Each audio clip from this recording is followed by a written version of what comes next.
Setiap pagi, jutaan orang di dunia membuka mata dengan beban yang sama, kekhawatiran, ketidakpastian, ekspektasi. Namun sebagian dari mereka tidak langsung bangkit karena semangat membara atau keyakinan penuh. Mereka bangkit karena satu hal, latihan batin. Bukan sekadar rutinitas, tapi cara mengatur ulang pikirannya agar tetap waras di tengah kekacauan yang tak selalu bisa diprediksi. Pagi bukan soal kopi atau alarm yang tak henti berdering. Pagi adalah titik awal dari peperangan mental yang sunyi, antara harapan dan kenyataan, antara topeng sosial dan kejujuran batin. Dan dalam keheningan itulah, filosofi stoikisme hadir sebagai jangkar.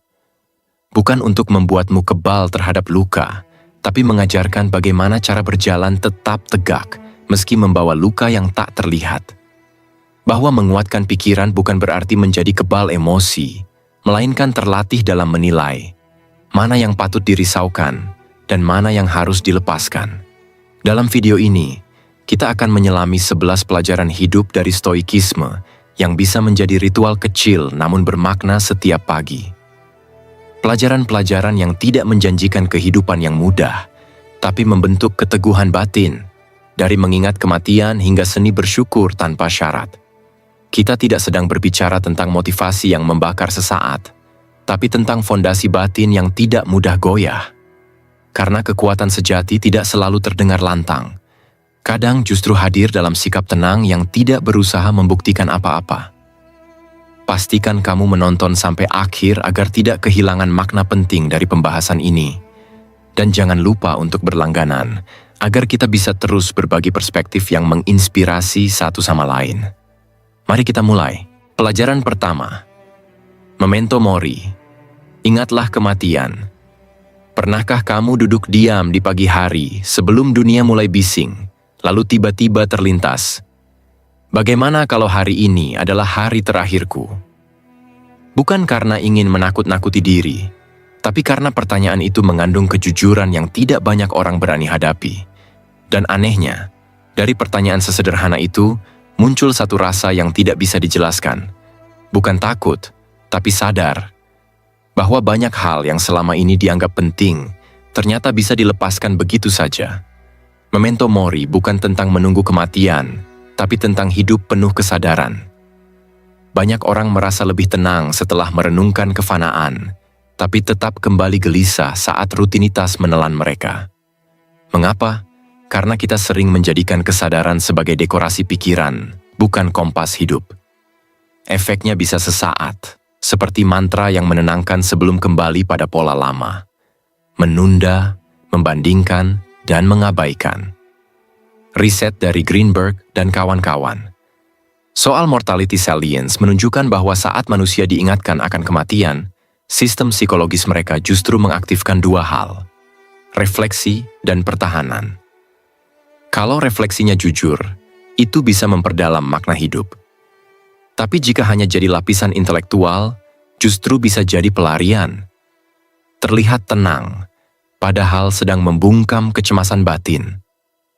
Pernah lihat seseorang yang tenang tapi tidak mengejar perhatian?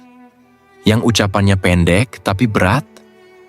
Biasanya mereka bukan tanpa beban, tapi sudah berdamai dengan kefanaan. Mereka tidak sedang berpura-pura kuat, tapi sudah berhenti membohongi diri. Ada keheningan yang penuh makna di balik cara mereka melihat waktu. Namun tidak semua orang siap. Dalam keseharian, kita sering merasa takut terlihat lemah saat membicarakan kematian. Bahkan bisa merasa gagal kalau tidak semangat pagi-pagi. Tapi stoikisme tidak mengajarkan semangat semu. Ia mengajarkan keberanian untuk jujur. Dan kejujuran itu sederhana, bahwa kita bisa pergi kapan saja.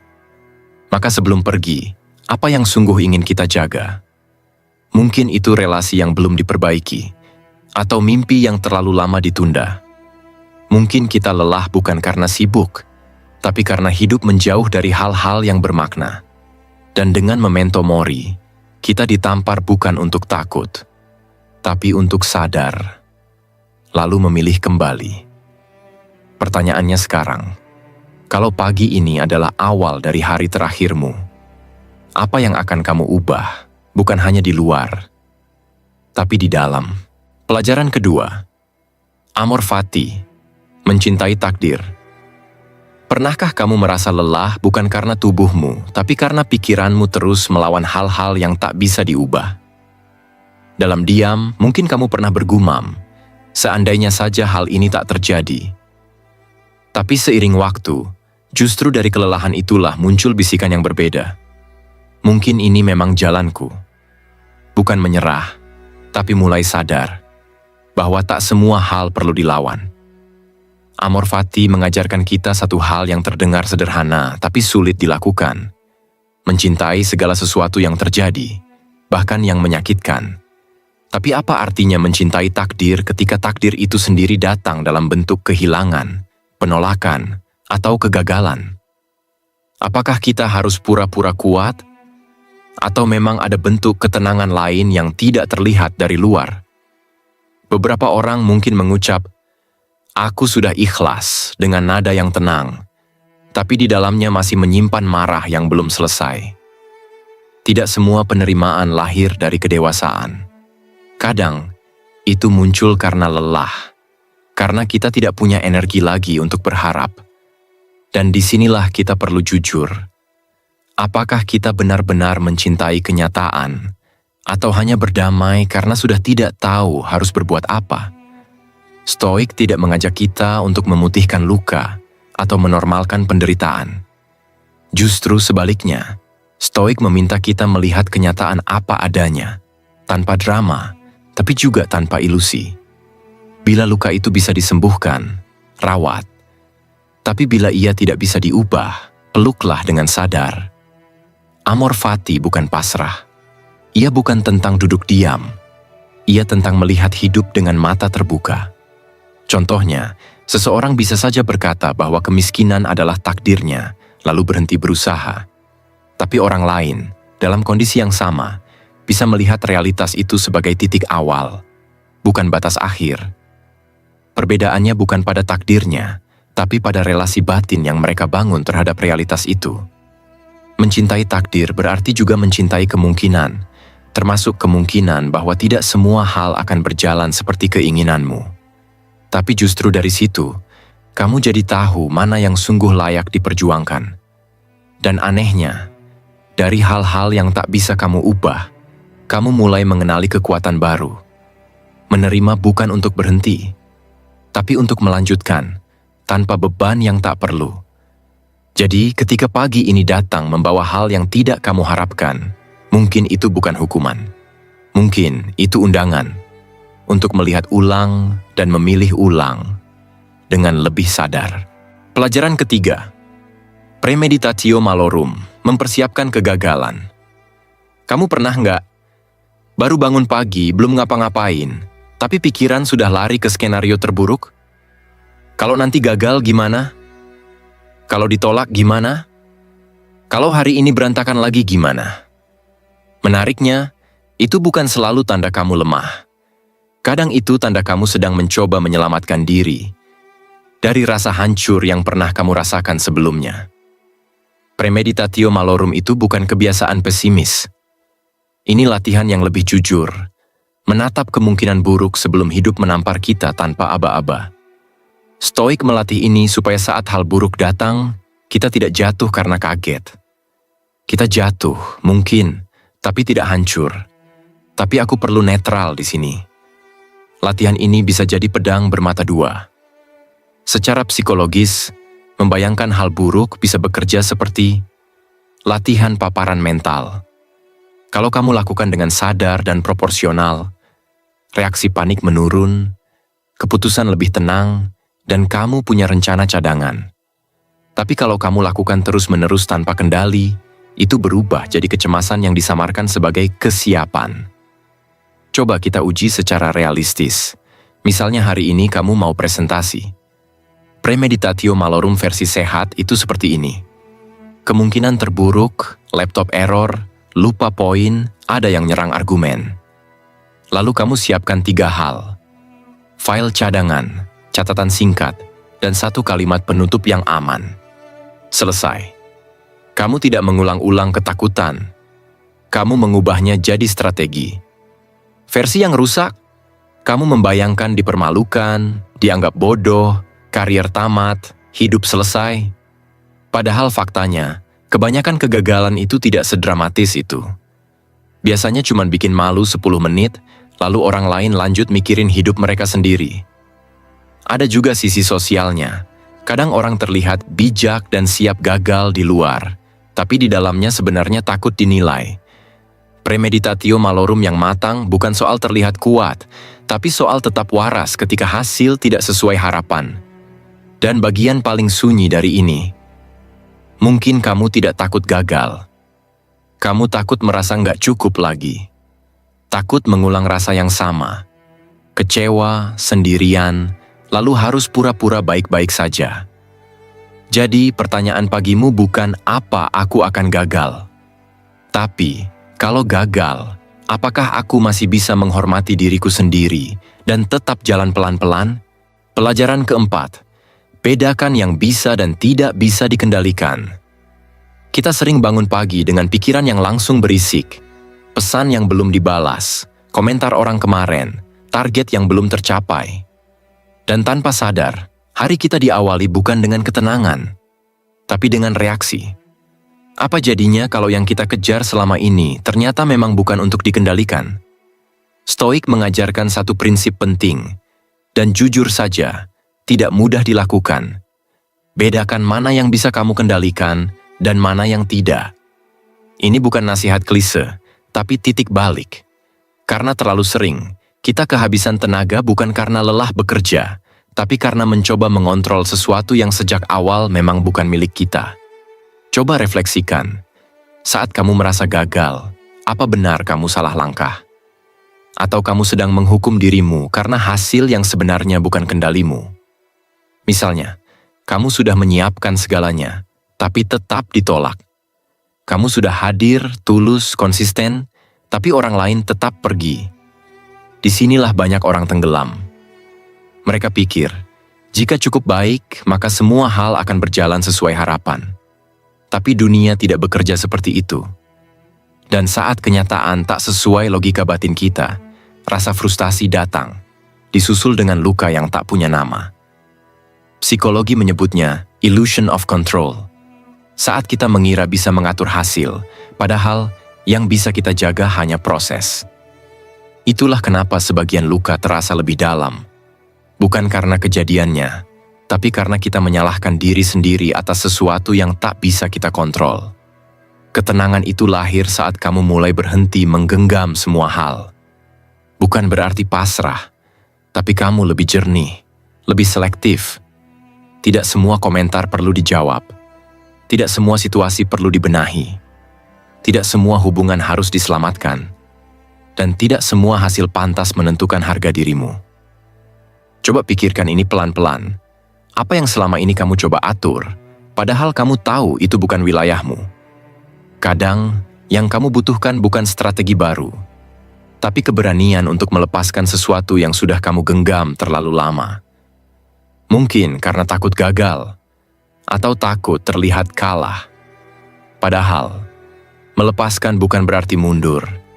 Bisa jadi itu tanda kamu mulai paham mana yang layak kamu perjuangkan, dan mana yang hanya membebani pikiranmu setiap pagi. Pertanyaannya sekarang, kalau kamu berhenti mencoba mengendalikan segalanya, apa yang tersisa dari dirimu? Dan apakah itu justru membuatmu lebih utuh? Pelajaran kelima, identifikasi kebajikan hari ini. Setelah kamu mulai bisa membedakan mana yang bisa kamu kendalikan dan mana yang tidak, ada satu pertanyaan yang lebih tajam, lebih dewasa, dan jujur saja, lebih menantang. Kalau hari ini kamu tidak bisa mengendalikan hasil, lalu kamu mau jadi orang seperti apa saat menjalani prosesnya? Karena hidup itu sering tidak memberi kita kemenangan yang rapi. Kadang kamu sudah berusaha benar, tetap saja ditinggal. Kamu sudah sabar, tetap saja dipancing. Kamu sudah disiplin, tetap saja ada hal yang runtuh. Jadi, yang paling realistis bukan mengejar hidup yang selalu ideal, tapi membangun karakter yang tetap utuh saat hidup tidak ideal. Stoik menyebutnya kebajikan, bukan kebaikan yang ribut, tapi kualitas batin yang terasa dalam tindakan kecil. Dan ini bukan soal menjadi orang baik, biar dipuji. Secara psikologi, perilaku prososial memang bisa meningkatkan rasa kesejahteraan dan keterhubungan sosial. Tapi ada sisi lain yang jarang dibahas. Banyak orang berbuat baik karena takut dianggap egois, takut ditinggalkan, atau diam-diam ingin diterima. Jadi kita perlu jujur. Kebajikan yang sehat itu bukan performa sosial, itu pilihan sadar. Coba kamu periksa pagi ini, pelan-pelan. Kamu sedang butuh terlihat baik, atau sedang ingin benar-benar menjadi lebih baik. Karena dua hal itu beda.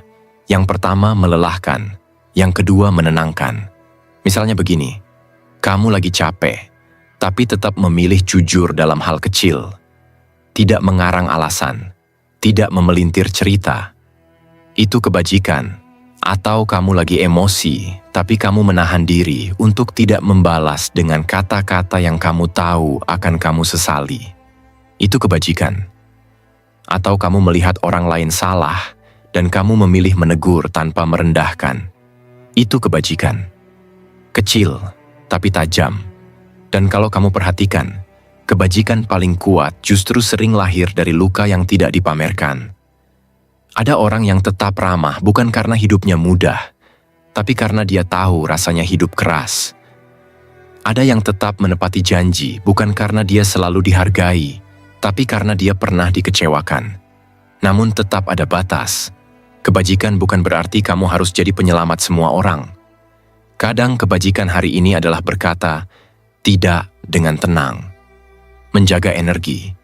Menghentikan kebiasaan menyenangkan semua orang demi disukai. Jadi, pilih satu saja untuk hari ini. Satu kebajikan yang kamu pegang, apapun hasilnya nanti. Karena mungkin, kamu tidak bisa mengontrol dunia, tapi kamu bisa mengontrol siapa dirimu saat dunia sedang tidak ramah. Dan itu pelan-pelan yang membuat pikiranmu kuat setiap pagi. Pelajaran ke-6. Mulailah dengan tenang. Pagi itu tidak pernah netral. Ia bisa jadi awal dari ketenangan atau pangkal dari hari yang penuh kekacauan. Dan yang membedakan, seringkali bukan apa yang terjadi di luar, tapi bagaimana kamu menyambutnya sejak detik pertama kamu membuka mata. Tapi, mari jujur, tidak semua orang punya pagi yang damai. Ada yang terbangun dengan dada sesak, pikiran sibuk bahkan sebelum menyentuh lantai. Ada yang merasa harus segera berfungsi, tersenyum, menjawab pesan, dan terlihat siap, padahal di dalamnya belum selesai berdamai dengan semalam. Mungkin kamu juga begitu. Terburu-buru, bukan karena jadwal, tapi karena ada kecemasan yang belum bernama. Itulah kenapa, memulai hari dengan tenang bukan soal gaya hidup, tapi bentuk perlindungan batin. Penelitian psikologi menunjukkan bahwa rutinitas pagi yang tenang membantu menurunkan hormon kortisol, memperbaiki mood, dan menjaga fokus hingga sore hari. Tapi bukan itu poin utamanya. Yang paling penting adalah, tenang bukan hasil dari hidup yang rapi. Tenang itu strategi agar kamu tidak hancur saat hidup mulai berisik. Namun ada sisi yang lebih sunyi. Kadang orang memulai hari dengan tenang, bukan karena ia damai, tapi karena sedang menahan agar tidak runtuh. Kadang ia memilih diam bukan karena kuat, tapi karena tahu jika bicara. Yang keluar hanya marah atau tangis yang belum sempat dijelaskan. Tenang, dalam konteks ini, bukan ilusi, tapi upaya bertahan. Tapi di sisi lain, bisa juga ketenangan dijadikan citra. Kita ingin terlihat stabil, padahal dalamnya berantakan, dan ini berbahaya jika dibiarkan terlalu lama. Karena kamu mulai meyakinkan diri bahwa kamu baik-baik saja, hanya karena kamu terlihat tenang. Maka kuncinya bukan tampil tenang, tapi benar-benar memberikan ruang untuk menata ulang isi kepala dan hati sebelum hari menuntutmu. Bukan ketenangan karena harus, tapi karena sadar. Jika kamu tidak punya momen untuk kembali ke dalam, kamu akan terus dikejar dari luar. Mungkin kamu tidak bisa mengontrol apa yang akan terjadi nanti siang atau sore. Tapi kamu bisa memilih, pagi ini, untuk tidak membuka notifikasi dulu. Tidak langsung menilai diri.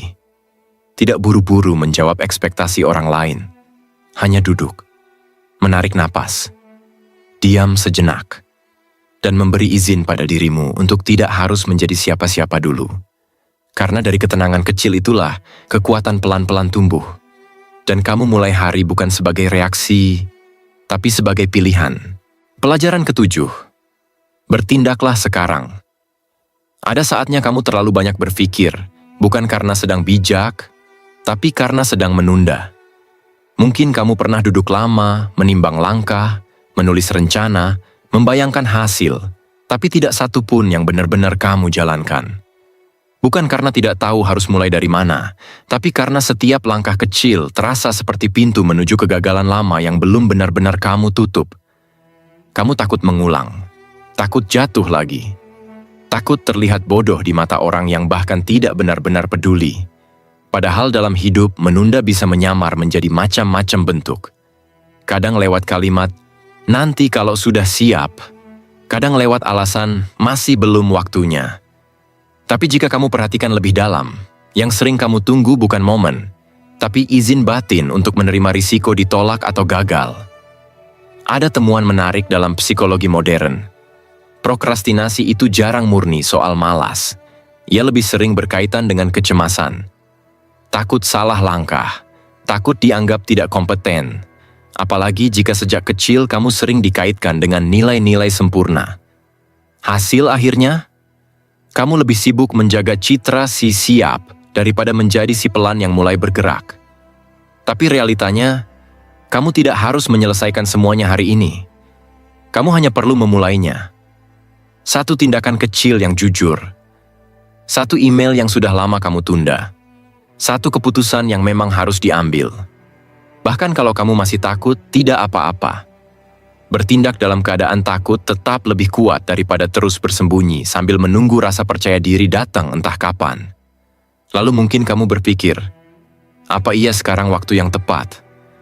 Tapi kalau kamu jujur pada dirimu sendiri, seberapa sering kamu benar-benar merasa siap? Karena rasa siap sering datang bukan sebelum bertindak, tapi sesudahnya. Jadi kalau pagi ini kamu bangun dan merasa ragu, itu bukan tanda untuk diam. Itu tanda bahwa ada sesuatu yang penting sedang menunggu keberanianmu. Dan kamu tidak perlu menunjukkannya ke siapa-siapa. Cukup kamu tahu bahwa kamu sedang mematahkan siklus diam-diam yang dulu pernah membekukan hidupmu. Tidak harus besar, tidak harus terlihat. Tapi satu langkah kecil hari ini bisa jadi awal dari cerita yang akhirnya kamu tulis dengan tanganmu sendiri. Pelajaran ke-8. Latih tubuh seperti melatih pikiran. Pernah nggak kamu merasa, meskipun hari sudah berjalan, tubuhmu terasa berat? Tapi bukan karena kurang tidur, melainkan karena beban yang tak kelihatan? Kamu bangun, sudah mandi, mungkin sudah sarapan, tapi langkah-langkahmu terasa ditarik oleh sesuatu yang samar. Dan anehnya, rasa itu tidak langsung bisa dijelaskan, karena kadang bukan tubuh yang lelah, tapi batin yang kehilangan ritmenya. Melatih tubuh bukan soal mengejar bentuk, tapi menjaga nyala hidup yang perlahan padam kalau tidak dirawat. Banyak orang mengira olahraga cuma urusan fisik, padahal tubuh menyimpan emosi. Otot menampung ketegangan, postur menyiratkan beban batin. Dan gerak yang konsisten, meski sederhana, bisa mengurai kekusutan yang tak bisa dibereskan hanya dengan berpikir. Fakta di lapangan mendukung hal itu. Aktivitas ringan seperti berjalan 15 menit setiap pagi terbukti menurunkan kadar kortisol, hormon stres, dan meningkatkan dopamin serta serotonin yang memperbaiki suasana hati. Bahkan mereka yang sedang berada dalam fase depresi ringan hingga sedang, mengalami perbaikan signifikan hanya dengan latihan fisik yang teratur, tanpa harus intens. Tapi tetap perlu jujur. Tidak semua semangat olahraga lahir dari tempat yang sehat. Ada yang tergerak karena takut dianggap lemah, takut kehilangan kendali, atau sekadar untuk menutupi perasaan tidak aman. Ini sering jadi jebakan. Tubuh terus dipaksa bekerja keras bukan karena cinta, tapi karena ketakutan. Dan yang lebih sering terjadi, Kita menunda bergerak bukan karena malas, tapi karena sudah terlalu lama memberi alasan yang dibungkus logika.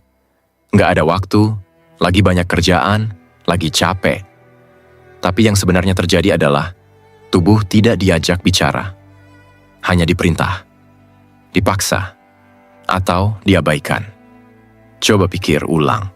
Mungkin bukan kamu yang gagal disiplin, tapi kamu yang terlalu sering membuat latihan menjadi hukuman, bukan perayaan atas hidup. Kamu nggak harus push up 100 kali. Nggak harus ikut tren kebugaran tertentu. Jalan kaki 10 menit pun cukup. Asal kamu sadar, kamu sedang melatih tubuh, seperti kamu sedang merawat batin. Karena tubuh ini bukan kendaraan, ia rumah. Dan rumah yang dijaga dengan penuh kesadaran akan memberi tempat pulang yang lebih tenang bagi pikiranmu setiap pagi. Pelajaran ke-9, baca dan renungkan kutipan Stoik. Ada kalimat yang dibaca di pagi hari, bukan untuk membuat kita terlihat bijak, tapi agar kita tidak hancur diam-diam. Karena ada hari-hari di mana satu kutipan pendek bisa jadi jangkar, menahan kita agar tidak tenggelam oleh kekacauan yang tidak selalu bisa dijelaskan dengan logis. Mungkin kamu pernah merasakannya. Sedang duduk, membuka hari, lalu secara acak membaca kutipan tentang ketenangan, tentang menerima hal-hal yang tidak bisa dikendalikan. Dan anehnya, kata-kata itu masuk begitu dalam, seolah menjawab perasaan yang belum sempat kamu pahami. Kenapa bisa begitu? Penelitian menyebutkan bahwa kutipan bisa bekerja seperti external anchor, jangkar dari luar yang memicu sistem kognitif untuk mengatur ulang pola pikir. Tapi itu hanya bekerja kalau kamu benar-benar membaca, bukan sekadar lewat. Karena banyak juga yang membagikan kutipan setiap pagi, bukan karena sudah memahami maknanya, tapi karena ingin terlihat kuat di hadapan orang lain.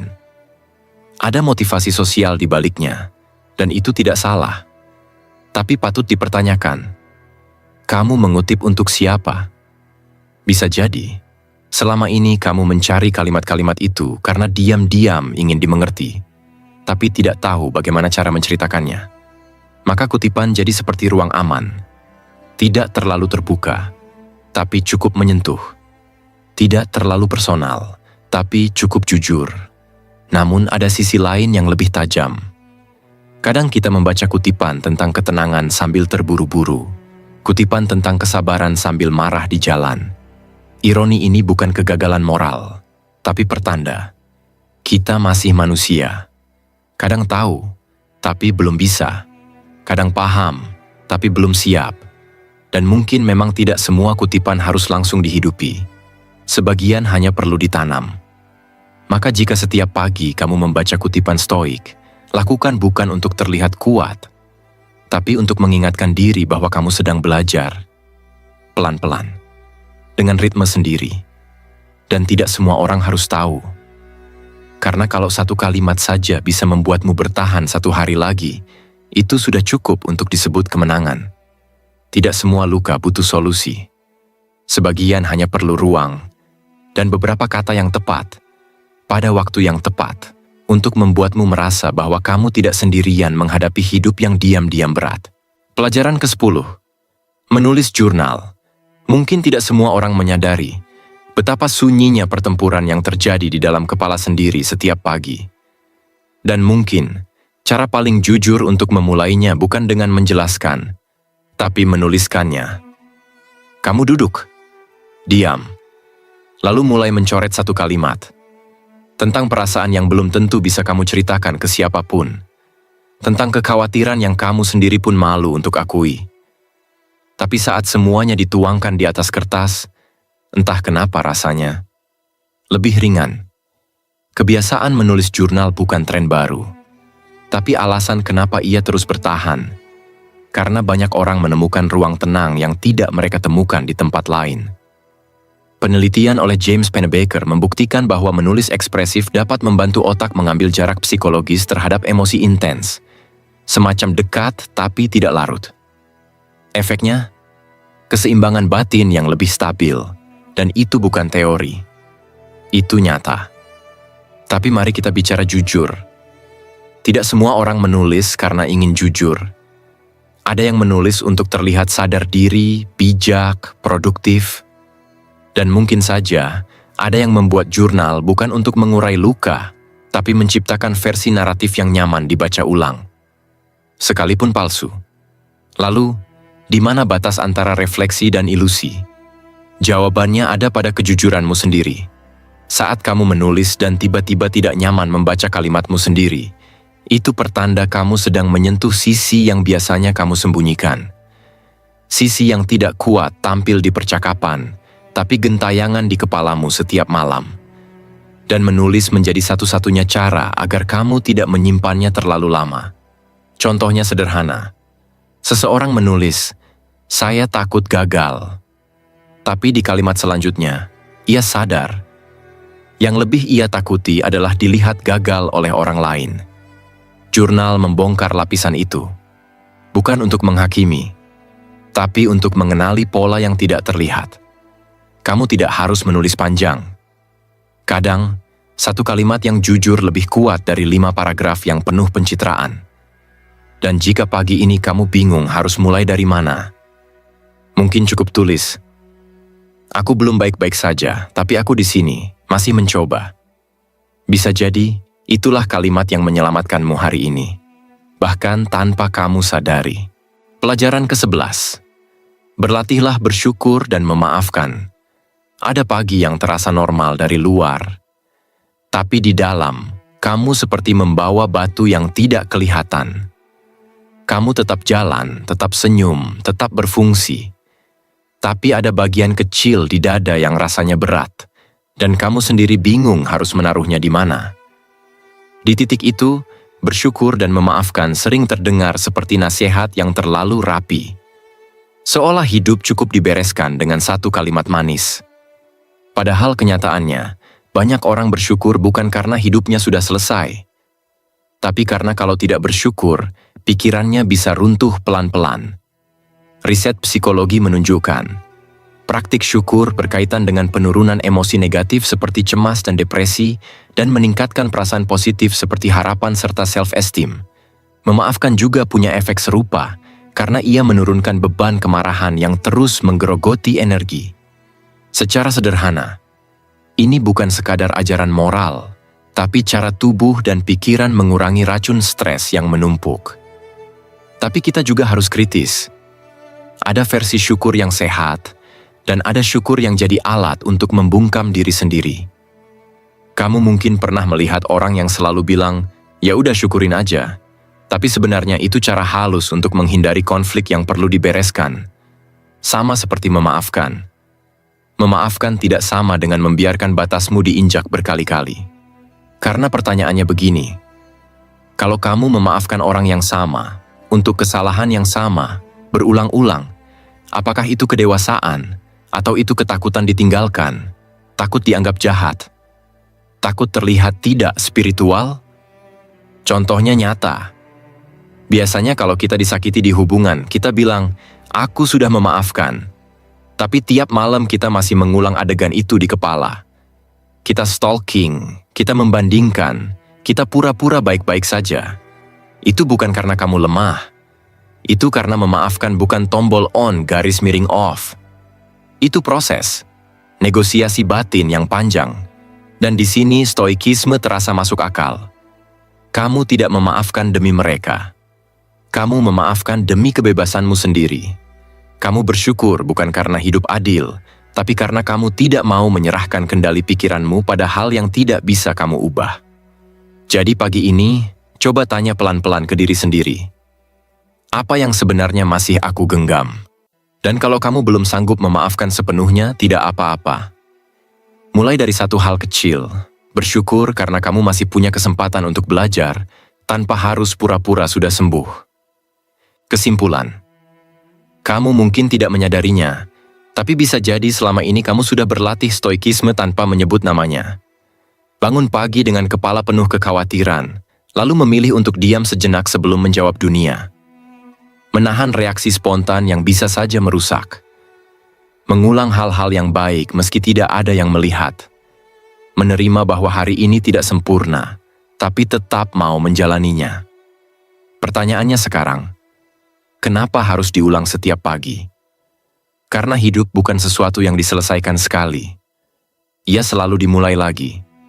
Bahkan rasa damai yang kemarin kamu capai tidak menjamin kamu bisa mempertahankannya hari ini. Pikiran itu seperti taman. Kalau tidak dirawat setiap hari, semak belukar akan tumbuh dengan sendirinya. Maka refleksi pagi bukan sekadar rutinitas, tapi disiplin menjaga kejernihan. Tapi di luar sana, kamu akan tetap melihat suara-suara yang sinis. Mengatakan bahwa latihan mental seperti ini cuma cocok untuk mereka yang punya cukup waktu, cukup tenang, cukup bebas dari tekanan struktural. Kritik itu tidak salah. Tidak semua orang punya kemewahan untuk duduk tenang setiap pagi. Tapi itu justru memperlihatkan, jika seseorang yang hidupnya penuh tekanan tetap memilih menyisihkan waktu 10 menit untuk melatih pikirannya, itu bukan kemewahan.